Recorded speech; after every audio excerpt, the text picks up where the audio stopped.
CBN Universidade, um programa dos alunos e profissionais de comunicação da Universidade Estadual da Paraíba.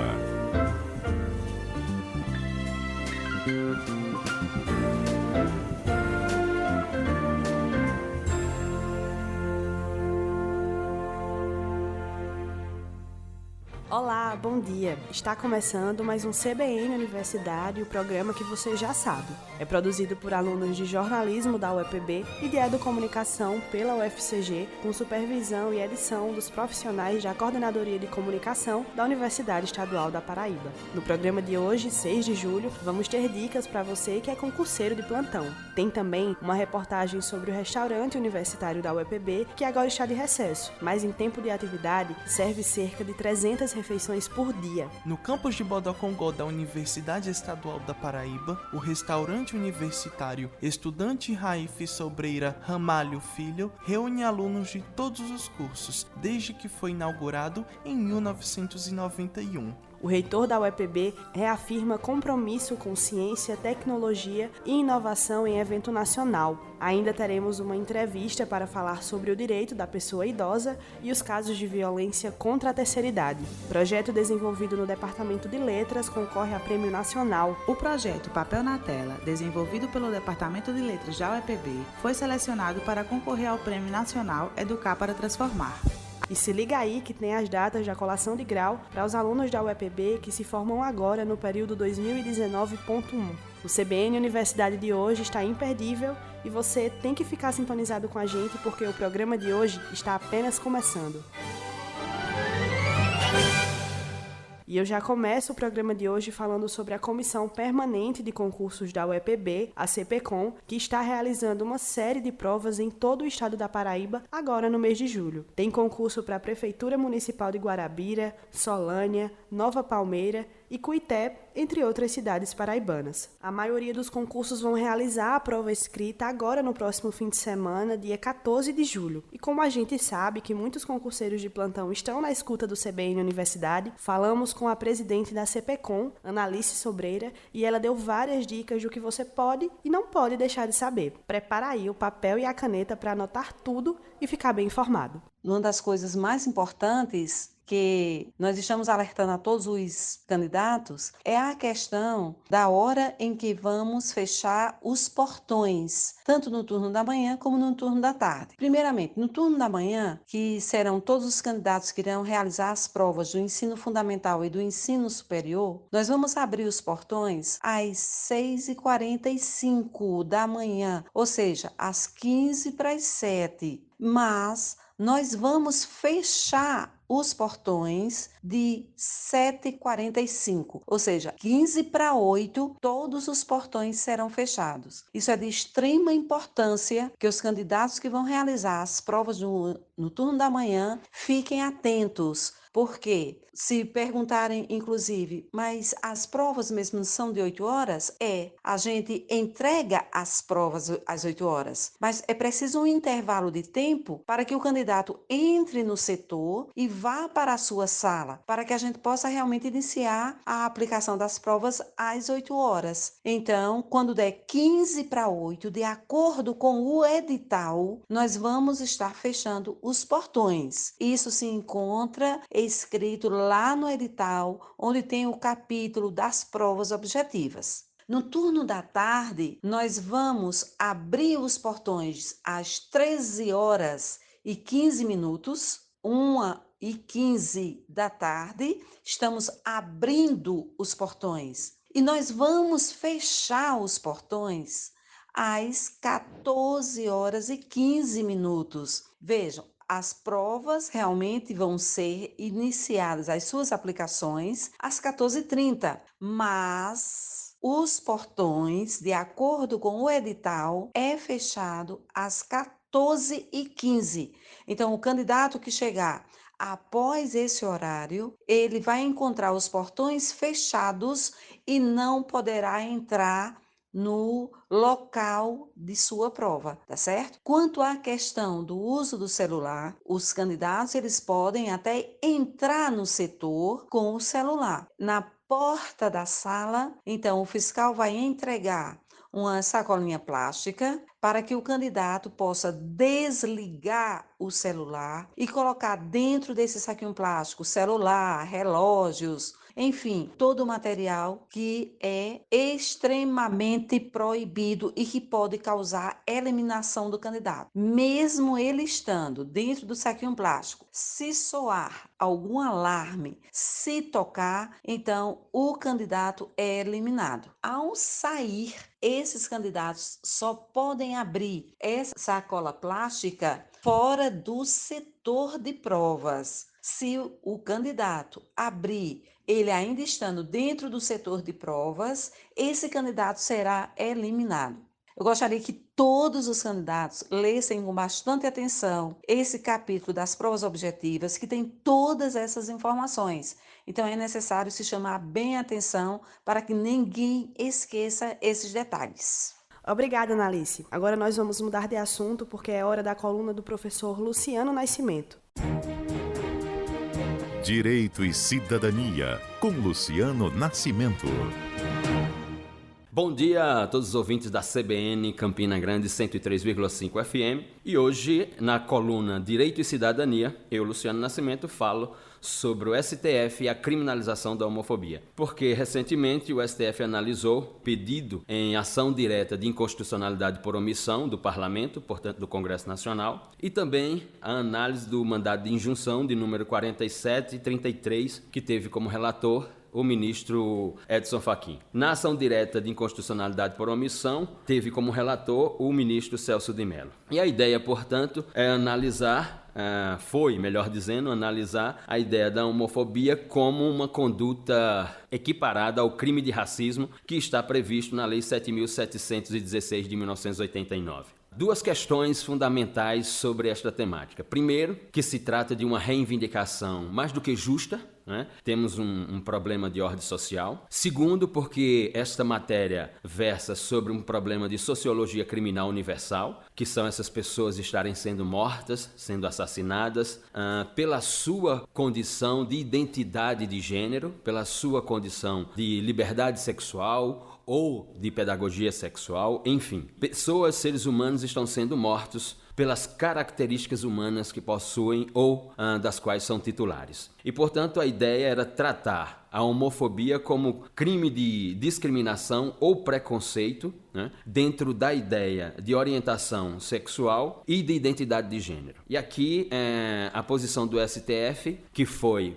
por 8-3, pela criminalização da homofobia equiparada ao crime de racismo, e não podemos esquecer que também tem um projeto de lei, projeto 672/19, do deputado Ververton, do PDT, que trata sobre a matéria. A questão é que nós temos duas faces à luz da temática. A primeira delas é a ideia da democracia política, e a segunda, a separação de poderes na República. No que se refere à democracia política, a posição do STF, por 8-3, em criminalizar a homofobia como tipo penal ou como delito equiparado ao racismo da Lei 7.716 de 89, extrapola as funções da Corte Suprema. Por quê? Porque tanto no direito constitucional quanto no direito penal, nós temos uma previsão, e ela está lá esculpida, seja no artigo 5º, inciso 39 da Constituição, seja no artigo 1º do Código Penal, de que a questão da criação de crimes ou delitos só pode se dar pelo trabalho legislativo. A Corte Suprema, o Supremo Tribunal Federal, portanto, não é órgão legiferante, não tem competência para legislar. Com essa posição de reconhecimento da homofobia por uma conduta equiparada ao crime de racismo, o Supremo Tribunal Federal rompe as fronteiras da democracia política. Ou melhor, o Supremo Tribunal Federal enterra a democracia política, porque esta é uma função do Congresso Nacional. A criação de delitos ou crimes é uma função do Congresso Nacional. É bem verdade que o Supremo Tribunal Federal está afirmando que o Congresso Nacional está em mora, o que significa dizer que houve uma omissão legislativa e, portanto, já como o Congresso não cria a norma, o Supremo Tribunal Federal ocupa esse espaço, determinando, portanto, a partir dessa decisão, que a homofobia seja equiparada ao crime de racismo. Enquanto não houver uma lei, ou seja, enquanto o Parlamento, a Câmara e o Senado não construírem uma lei, não editarem uma lei sancionada pelo Presidente da República, então valerá a decisão do Supremo Tribunal Federal. Ora, Celso de Mello foi o único ministro que votou, dos 11 ministros, ministros ao afirmar que o Congresso Nacional não está em mora e que não há, portanto, uma inconstitucionalidade por omissão, posição a qual nós acompanhamos. Entendemos que a reivindicação é justa, é uma questão de justiça, sem dúvida alguma. Entendemos que é um problema de sociologia criminal universal, ou seja, o assassinato de pessoas com orientação sexual não homogênea e identidade de gênero não é uma jabuticaba, ou seja, não é um problema criado no Brasil, ele é um problema universal. Essas pessoas estão sendo mortas aqui e em diversas outras partes do mundo. Então, portanto, a reivindicação é justa e o problema é existente. Entretanto, há um problema de procedimento. Não se pode interpretar que o Supremo Tribunal Federal seja competente para criar delitos. A Constituição não permite e o Código Penal, como norma infraconstitucional, também não permite. Ora, o Supremo Tribunal Federal rompeu com a democracia política neste caso. Mais do que isso, o Supremo Tribunal Federal rompeu e enterrou definitivamente a ideia da separação de poderes, que é o que caracteriza a sociedade moderna, o Estado moderno, a partir de Montesquieu, na sua obra O Espírito das Leis. O Executivo tem uma função, o Legislativo tem outra e o Judiciário uma terceira função. Os poderes não podem avançar para além das suas fronteiras determinadas pela modernidade. Entendemos, portanto, que a posição do Supremo Tribunal Federal é equivocada, por um lado. Por outro, entendemos que a reivindicação é justa e o problema é universal. Mas nós não podemos atropelar a teoria constitucional dos procedimentos. É isso que legitima a política moderna, é isso que legitima o Estado moderno, é isto que legitima a sociedade moderna. Ou seguimos a teoria dos procedimentos, ou definitivamente um poder estará sobrepondo ao outro. E isso não contribui para o aperfeiçoamento da democracia. Obrigada, professor Luciano. Agora é hora da nossa primeira pausa, mas fica sintonizado que no programa de hoje tem uma entrevista imperdível sobre violência contra a pessoa idosa. Assunto importante que precisa ser debatido e, principalmente, combatido. Tem a participação do reitor da UEPB, Rangel Júnior, no Fórum de Reitores de Universidades Estaduais, reafirmando o compromisso com a educação. É rapidinho e a gente volta já. CBN Universidade, na CBN Campina Grande. CBN Universidade de volta, e para você que ligou o rádio agora, fica sintonizado que estamos apenas no segundo bloco com as principais notícias do universo acadêmico. Os cursos de licenciatura em Sociologia e o de bacharelado em Computação e Educação Física do Campus 1 da Universidade Estadual da Paraíba receberam um reconhecimento pelo Conselho Estadual de Educação. O CEE usa como referência o instrumento de avaliação de cursos do Instituto Nacional de Estudos e Pesquisas Educacionais Anísio Teixeira, que é o INEP, e que é o mesmo utilizado nacionalmente nas avaliações pelo Ministério de Educação, bem como a nota do ENAD. A nossa produção conversou com o pró-reitor de graduação da UEPB, o professor Eli Brandão, e ele contou como se dá o reconhecimento dos cursos, bem como a reavaliação dos mesmos. Escuta aí o que ele disse. Os cursos de graduação da UEPB, que é uma universidade estadual, são necessariamente criados no âmbito do Conselho,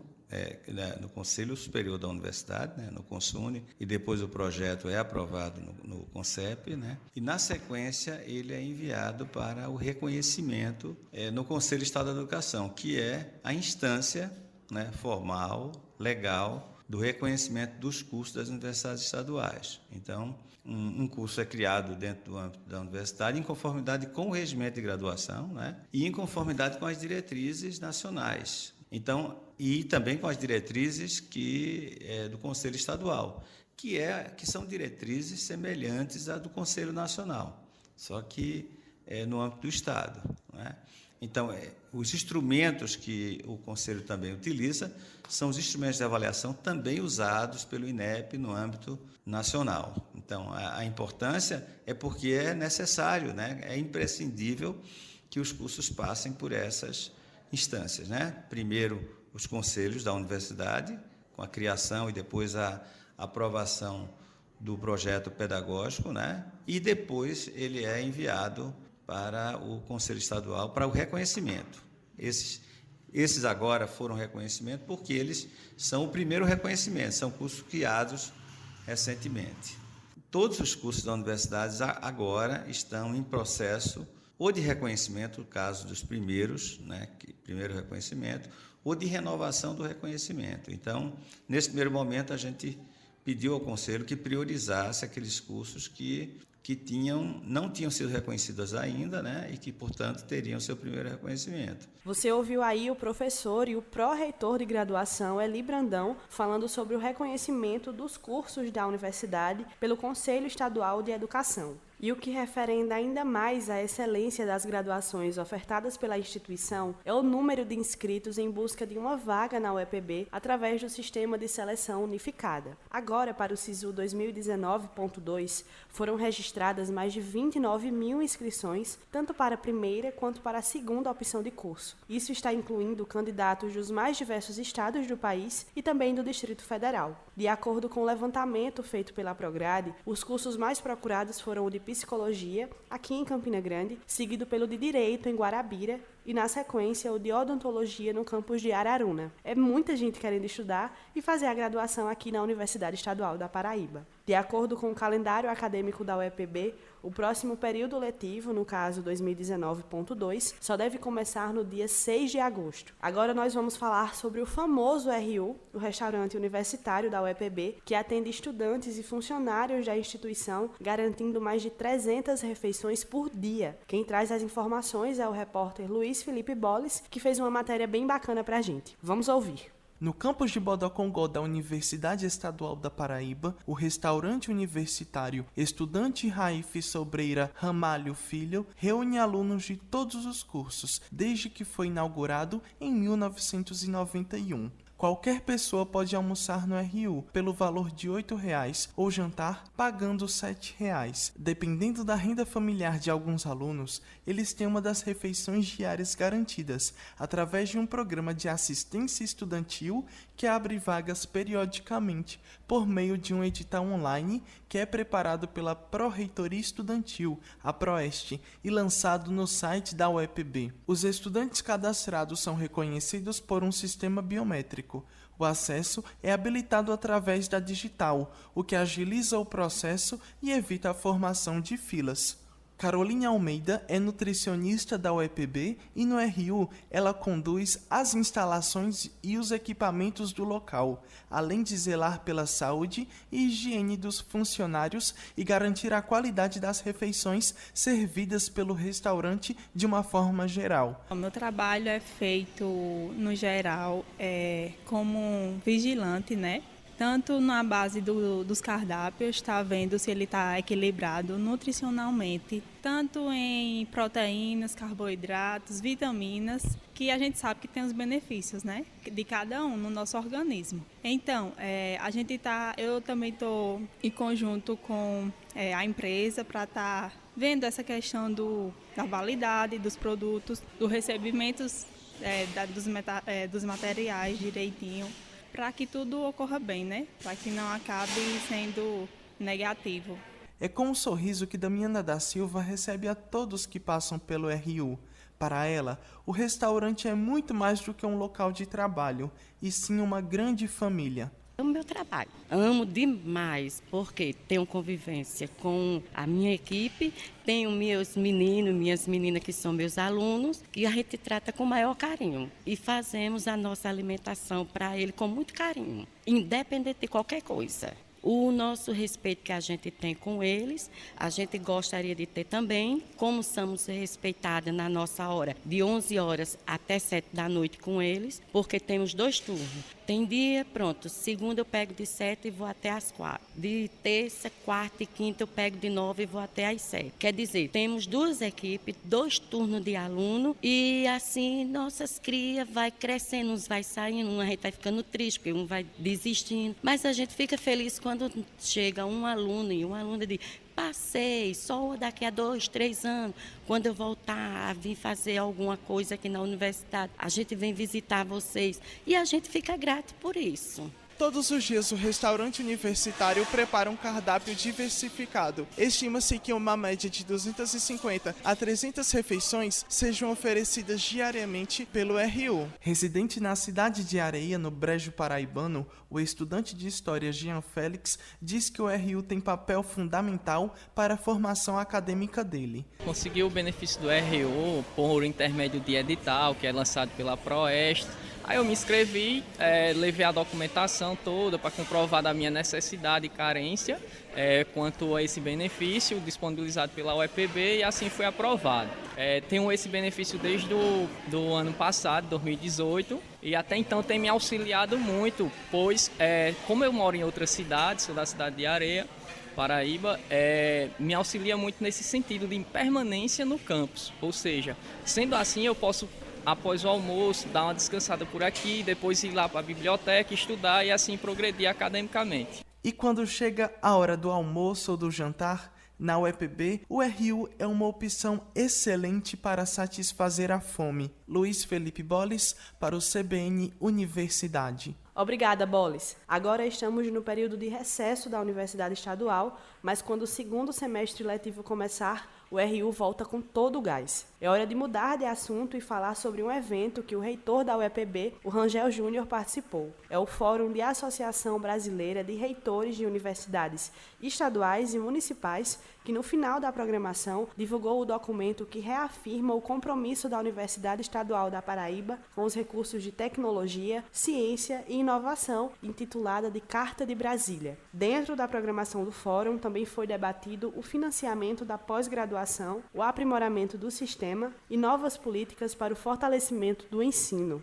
A Carta de Brasília visa a condição de nação desenvolvida em um modelo que afete positivamente a qualidade de vida e bem-estar individual e coletivo. Pois é sempre bom reafirmar esse compromisso com a educação. Mas agora é hora de intervalo e eu sei que você não vai sair daí. No próximo bloco, teremos uma entrevista sobre violência contra o idoso. É o CBN trazendo sempre temas atuais e de relevância para você ficar bem informado. Fica sintonizado na 103.5 que a gente volta já. CBN Universidade, na CBN Campina Grande. CBN Universidade de volta, e eu já volto com uma notícia sobre os 2 docentes do curso de Arquivologia do Campus 5 da UEPB, que foram nomeados para integrar o recém-criado Arquivo Público do Estado da Paraíba. O curso de Arquivologia da UEPB é pioneiro aqui no Estado e, através desta nomeação, a universidade contribui ainda mais para a construção da memória do nosso Estado. O CBN está sempre divulgando essas atividades, esses projetos, e a gente não poderia deixar de parabenizar os docentes por essa trajetória. Agora a gente muda de assunto e eu recebo aqui na bancada do CBN Universidade a professora de Direito e Cidadania da UAMA, que é a Universidade Aberta à Maturidade aqui da UEPB, Glauci Jacome. Ela aceitou o nosso convite justamente para falar sobre os direitos da pessoa idosa e a gente vai aproveitar o gancho para falar também sobre violência contra o idoso, que só ano passado o índice aumentou 13% em comparação a 2017. E o que mais choca, pessoal, é que na grande maioria os agressores são sempre pessoas do convívio do próprio idoso. São filhos, netos e por aí vai. Professora, a gente vai começar o bate-papo justamente falando sobre essa violência. Muita gente acha que é só a violência física. Existem outros tipos também, né? Exatamente. Nós temos uma compreensão de violência de modo muito amplo. Nós temos como parâmetro um conceito que é colocado, inclusive, pela Organização Mundial de Saúde, que vai considerar a violência a prática de ações ou omissões cometidas uma ou muitas vezes e que prejudicam a integridade física e emocional das pessoas idosas. Neste caso, o que é fundamental é que essa prática violenta, que pode ser, repito, tanto a violência física como também a violência psicológica, ela é desenvolvida, e o idoso ele mais sofre quando é desenvolvido por pessoas do próprio meio do idoso. Vizinho, cônjuge, filho, o próprio cuidador, né? Então, é claro que a população de imediato ela pensa que a violência é essa agressão, é esse tapa, é esse beliscão, é o puxão de cabelo. Mas nós temos, por exemplo, uma violência muito comum, que é a apropriação, por exemplo, dos cartões de aposentadoria desses idosos, que é a certo parente ficar com esse cartão ou receber esses valores e não repassar ao idoso, e não fazer com que o idoso participe desse processo de escolha como gastar esses valores. Então, Então, isso é muito complicado. Nós temos outra agressão psicológica também, que é quando o idoso ele é diminuído em sua condição humana, quando há um preconceito ou quando há uma agressão verbal, quando o idoso ele é chamado de certos nomes que o diminuem como pessoa. Então, isso pode acontecer habitualmente, as pessoas, inclusive, isso pode ser até mesmo cultural, as pessoas podem não julgar como violência, mas na verdade porque ataca exatamente e diminui essa perspectiva de pessoa, o desenvolvimento pessoal, o desenvolvimento humano do idoso. Então, é muito importante que a gente trate também desse tipo de violência e não apenas a da integridade física. Professora, vamos falar agora quais os sintomas, como as pessoas que estão em casa podem perceber que o certo idoso, ou a avó, até a mãe, está passando por essa questão de violência. Quais os sintomas? A mudança de comportamento. Quando a gente, por exemplo, está diante de uma situação de violência em que o agressor, por exemplo, é cuidador, já se nota o medo no olhar do idoso, já se nota a tensão quando aquela pessoa se aproxima. Eu vou chamar a atenção aqui, porque você fala como os parentes podem observar isso, mas eu vou chamar a atenção de um profissional que é muito importante nesse olhar e nessa observação do processo, que é o agente comunitário. O agente comunitário de saúde, ele passa de casa em casa e ele vai acompanhando a condição de saúde daquela família, da criança, do idoso, enfim. E muitas vezes o idoso, quando agredido pelo próprio familiar, ele passa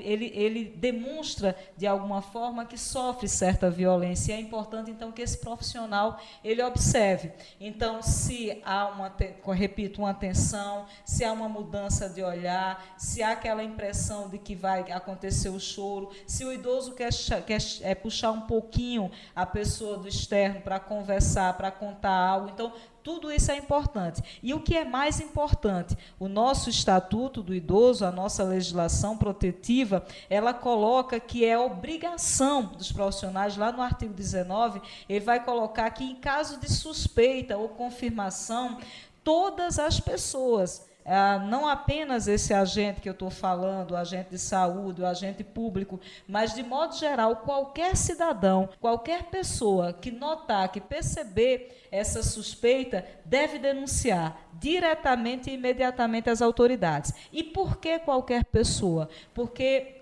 o princípio da nossa proteção legal está estabelecido na nossa Constituição. E a Constituição Federal, de 1988, ela vai dizer que é dever do Estado, da família e da comunidade zelar pela vida e pela dignidade da pessoa idosa. Então, não é uma responsabilidade apenas da família, não é uma responsabilidade apenas do Estado, é uma obrigação, é uma responsabilidade geral. Então, desse modo, o nosso Estatuto, a nossa legislação atual de proteção do idoso, ele vai colocar essa obrigatoriedade. E aí, como e para quem denunciar? Denunciar a autoridade policial, denunciar ao Ministério Público, ao próprio Conselho do Idoso. Muitas cidades, a maioria das cidades, possui Conselho do Idoso, então, não só municipal, mas também estadual. Então, essa denúncia precisa chegar para que ela seja apurada.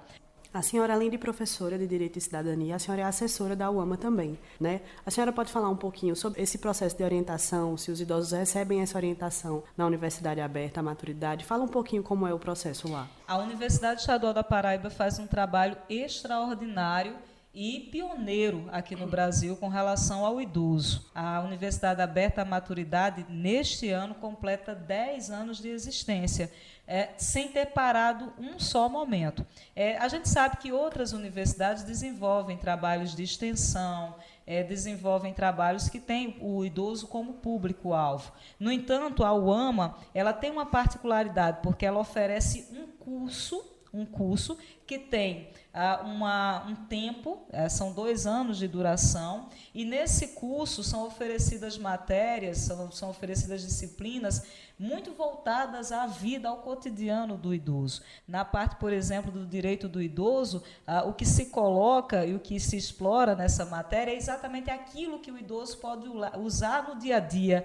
Quais são os seus direitos com relação à condição de consumidor? Quais são os seus direitos com relação à condição de cidadania cidadania, na parte de direito ambiental, quais são os seus direitos com relação à responsabilidade civil, ou mesmo qual a compreensão que eles têm do processo, de modo geral, do acesso à justiça. Então, são informações práticas, são informações simples, são informações diretas. Por exemplo, a UAMA, ela trabalha do idoso numa perspectiva de empoderamento, primeiro de conhecimento de quais são os seus direitos, as suas garantias, as suas possibilidades, questões que podem mudar diretamente a sua vida, para que ela se torne mais ativa e mais saudável. Esse empoderamento ele pode avançar de maneira que esses estudantes que pegam esse conteúdo, essas informações, já podem multiplicar. Então, numa condição de violência, por exemplo, já com o conhecimento dessa informação,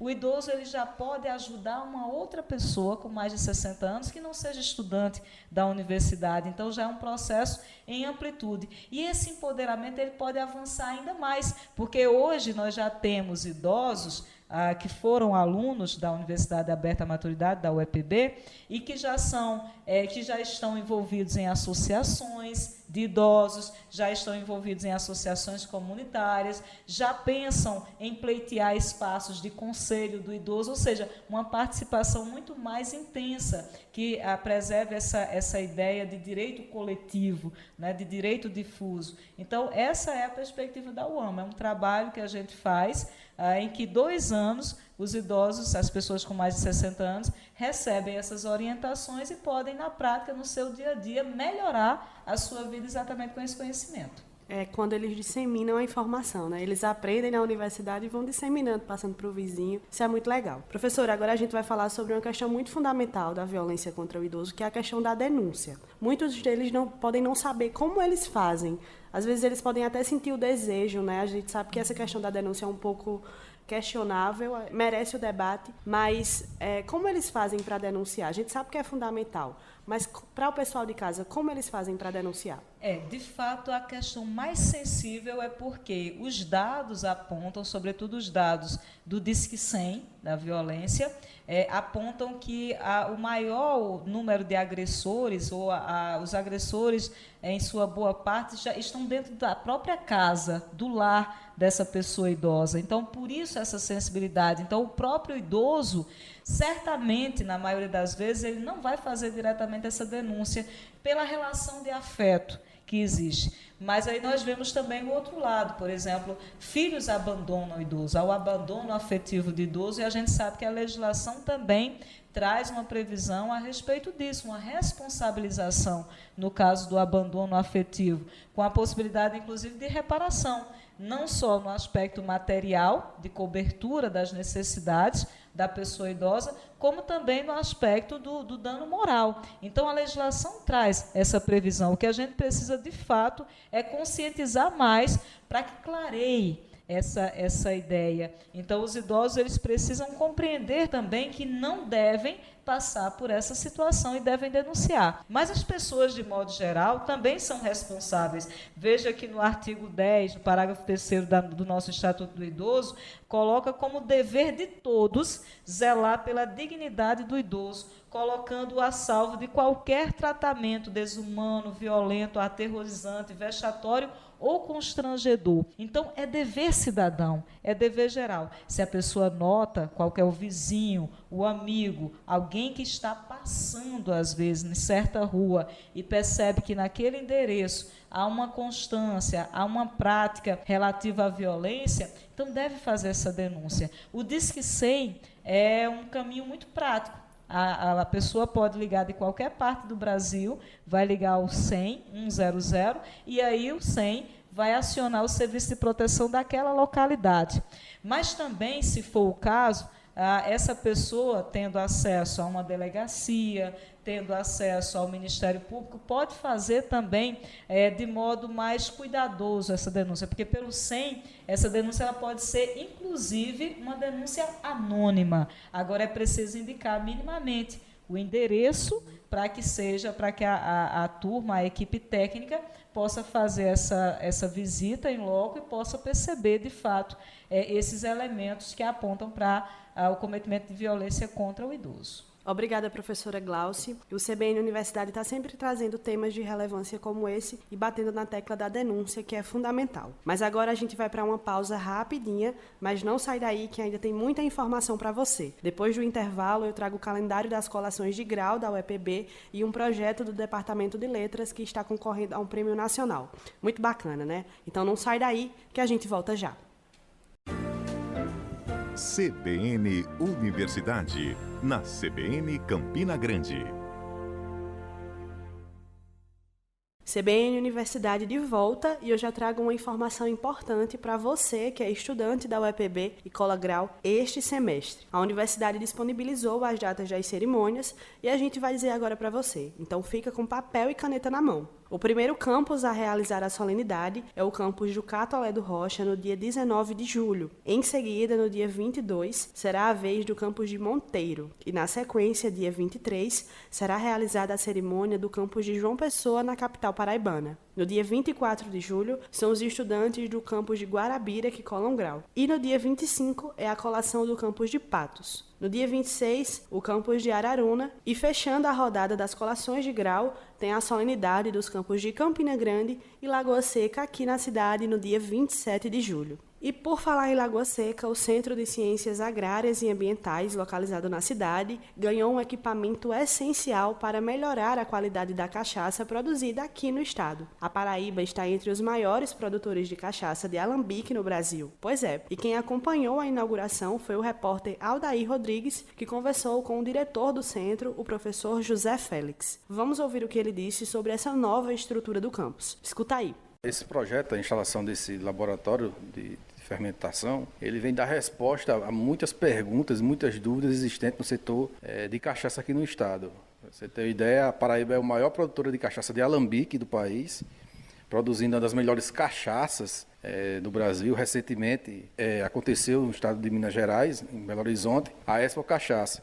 E algumas cachaças aqui do estado foram premiadas na categoria ouro e na categoria prata. O que é importante frisar disso tudo? Que esse laboratório vai dar a condição de pesquisar leveduras que, porventura, possam ocorrer aqui no estado. Como eu falei, a nossa cachaça é diferenciada de outras cachaças de regiões do país. E a gente supõe, existe a hipótese de que exista uma cepa de levedura intrínseca aqui da região. Então, esse laboratório vai proporcionar essa pesquisa, de isolar essas cepas, identificar, reverter isso para o produtor de cachaça. Isso vai agregar valor ao produto, qualidade da cachaça, atrelado a outros braços de pesquisa que o campus vai proporcionar, como análise de cachaça, através de uma análise cromatográfica, análise físico-química e análise sensorial, que nós vamos também realizar aqui no campus. Então, para o setor de produção de cachaça do estado, é de uma monta muito grande, de uma importância muito grande, esse projeto da UEPB. Em termos de números, o que isso representa no aumento da produção? É imensurável. A gente não tem como mensurar o impacto desse projeto para a cadeia produtiva como um todo. Você pensar produção de cachaça no estado e através de blends de leveduras ou de uma levedura específica ou até mesmo de um melhoramento genético de uma determinada levedura que possa resultar numa qualidade de cachaça melhor ou de um maior rendimento de cachaça, isso aí o céu é o limite. Obrigada, professor. E a editoria da Universidade Estadual da Paraíba lançou o livro Nuances da Linguagem em Uso, do professor Paulo Vinícius Ávila Nóbrega, em formato digital. A obra está dividida em 11 capítulos e o e-book traz as nuances da linguagem de pessoas com distúrbios de linguagem em contextos interativos. Além disso, é uma obra que dá visibilidade aos movimentos desses sujeitos, tão hábeis na linguagem como qualquer outro poderia ser. O livro digital é um produto que pode interessar a estudantes de graduação e pós-graduação, cujo foco seja em vertentes do uso da linguagem, bem como sobre um funcionamento interativo dos sujeitos variados e as suas nuances da linguagem. Ainda é uma obra de interesse para professores, fonoaudiólogos, intérpretes, sociólogos, assistentes sociais, educadores e outros pesquisadores sobre interação e linguagem. A obra já está disponível no catálogo online da EduEPB e pode ser baixada gratuitamente através do site da UEPB, uepb.edu.br. E um outro livro que foi publicado recentemente pela EduEPB foi Saúde do Trabalhador, a Efetividade da Proteção. O livro foi organizado pela equipe do Núcleo de Educação e Atenção em Saúde da UEPB, o NEAS, e a nossa produção conversou com a professora Clécia Pachu, que está à frente dessa publicação. Vamos ouvir o que ela disse. O livro é uma coletânea de trabalhos do NEAS, do Núcleo de Educação e Atenção em Saúde, e ele aborda a questão da proteção coletiva no tocante aos ambientes livres de fumo, como proposta de proteção coletiva aos trabalhadores, o trabalho também com as NRs, em especial a NR17, que trata da ergonomia no ambiente de trabalho, e o respeito à condição do trabalhador. Então, nesse livro a gente traz também algumas limitações que os trabalhadores eles percebem diante da atividade laboral e como o núcleo ele pode justamente contribuir com esse trabalhador. A gente vai mais além, com o tema acerca dos acidentes de moto e também na perspectiva da dependência química, quem são essas pessoas que adentram, e estão na contramão da lei de drogas. Então, ele é bem abrangente e ele faz justamente uma reflexão acerca do trabalhador não como ser isolado, mas um ser que ele vive ali naquele meio ambiente. Nós iniciamos com um trabalho com a professora Dilma Guedes, da área de administração pública, mostrando exatamente, porque na gestão a gente tem que deixar claro quem vai fazer, como vai fazer, quando vai fazer. Isso tem que ser definido em toda atividade que o ser humano ele for fazer, você tem que ter uma programação. Então a gente inicia justamente o livro mostrando essa perspectiva que a saúde, ela necessita de outros campos também, para poder andar melhor. Seguido a isso, a gente tem trabalhos de acadêmicos de fisioterapia, de enfermagem, de farmácia e egressos do nosso núcleo, E olha que notícia boa! Um projeto desenvolvido pelo Departamento de Letras da Universidade Estadual da Paraíba é finalista do Prêmio Nacional Educar para Transformar do Instituto MRV. O projeto tem como nome Papel na Tela e é o único trabalho paraibano concorrendo. Quem tem outras informações pra gente é a repórter Ingrid Vasilevich. Vamos ouvir. O projeto Papel na Tela, desenvolvido pelo Departamento de Letras da UEPB, foi selecionado para concorrer ao Prêmio Nacional Educar para Transformar. A professora Patrícia Rosas, idealizadora do projeto, contou que o papel na tela foi planejado para ser aplicado em escolas com alunos do ensino fundamental. A iniciativa visa incentivar os alunos a produzirem suas próprias biografias, como também elaborar um roteiro para a produção de um curta-metragem. O objetivo do projeto Papel na Tela é estimular os participantes a fazer um resgate da sua história, reconhecendo o espaço em que os mesmos ocupam na sociedade, além de introduzir os estudantes na prática de produções cinematográficas. Mais de 150 projetos de todo o Brasil foram inscritos, sendo apenas 20 selecionados. A iniciativa do Departamento de Letras da UEPB foi a única selecionada aqui na Paraíba. A ideia é que essas produções sejam exibidas no cinema em parceria com a Coordenação de Comunicação da UEPB, através do Festival Audiovisual Comunicurtas. Com informações de acordo com o UEPB, Ingrid Vasilevich para o CBN Universidade. Obrigada, Ingrid. E olha que iniciativa bacana, Nós do CBN Universidade parabenizamos a todos os envolvidos. E é com essa informação que o CBN Universidade de hoje chega ao fim, mas no próximo sábado eu volto com muita informação para você a partir das 9 horas da manhã aqui na 103.5. Você já sabe, a rádio que toca notícia. E se você perdeu algum programa, pode ouvir todas as edições do CBN Universidade através do canal Rede UEPB no YouTube. A cada semana, todos os programas estão disponíveis para você ouvir. O CBN Universidade tem a produção dos estudantes de jornalismo da UEPB e Educomunicação pela UFCG, com a apresentação minha, Luana Albéria. A supervisão e edição fica por conta da Coordenadoria de Comunicação da UEPB e a direção é de Hipólito Lucena. Realização: Universidade Estadual da Paraíba e Rádio CBN Campina Grande. Agora você continua com a programação da CBN, tem muita informação para você. O CBN Universidade volta sábado que vem e eu espero você. Até lá! CBN Universidade, um programa dos alunos e profissionais de comunicação da Universidade Estadual da Paraíba.